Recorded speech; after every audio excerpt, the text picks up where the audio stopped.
You wake up, swing your legs out of bed, and there it is, that familiar, aggravating stiffness locking up your lower back. Your immediate instinct is to reach back, dig your thumbs in, and then aggressively knead the tightest spots. Most modern responses follow a similar pattern of escalation.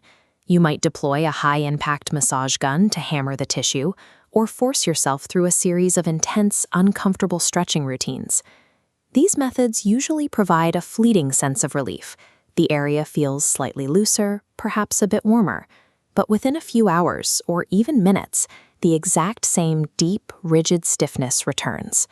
Quick fixes fail because they are aimed at the wrong tissue using the wrong approach. They attempt to force muscle tissue into compliance when the problem lies elsewhere. The actual tissue dictating your structural stiffness is fascia.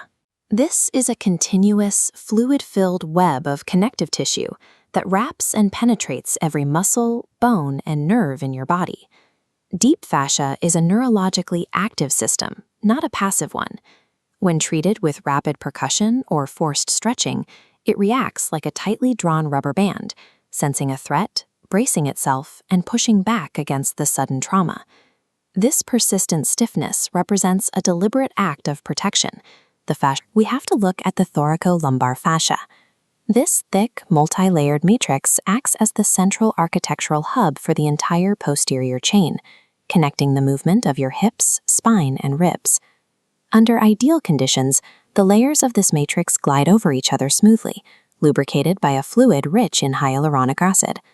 But poor posture and chronic structural load cause that fluid to change its physical state. During densification, this clear fluid thickens into a sticky, glue-like consistency, causing the layers to grind and bind together. This dense, swelling tissue creates a secondary problem. It physically compresses the delicate lymphatic vessels threaded throughout the matrix. Lymphatic vessels rely on open space and tissue movement to clear waste. When they are squeezed shut, metabolic waste and toxins become trapped directly within the tissue. This stagnation triggers a localized inflammatory response, which your brain registers as a deep, aching heaviness. What we perceive as stiffness is actually a microscopic traffic jam. It is a stubborn state of dense, bound tissue and trapped toxicity that simply cannot be pounded or hammered away. Releasing deep fascia requires working with the tissue's natural biology rather than fighting against it. This requires a shift from rapid percussion to the science of rehydration. Deep fascial adhesions respond to sustained low-load pressure. By applying a slow, steady force over an extended period, you bypass the nervous system's threat response and allow the tissue to yield naturally. This chart tracks fascial water content during mechanical strain.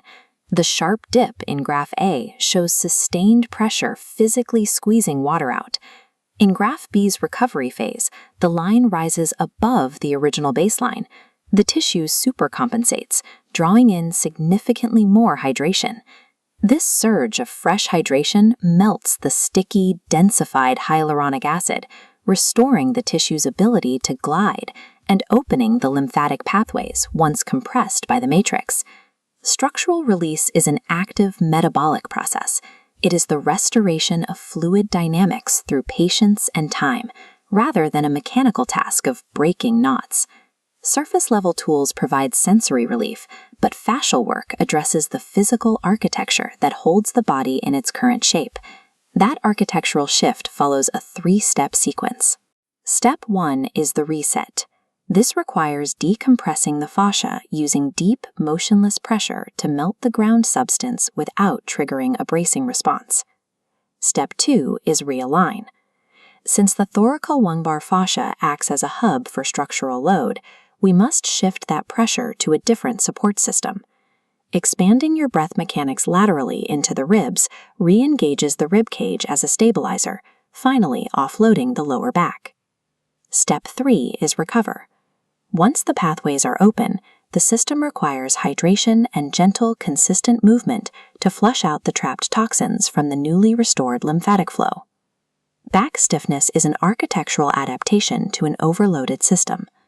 Lasting relief comes when you stop forcing the body into submission and start restoring its natural conditions for flow. If you are exhausted by temporary quick fixes and ready to correct your structural baseline, contact Lena at baselinehealth.net.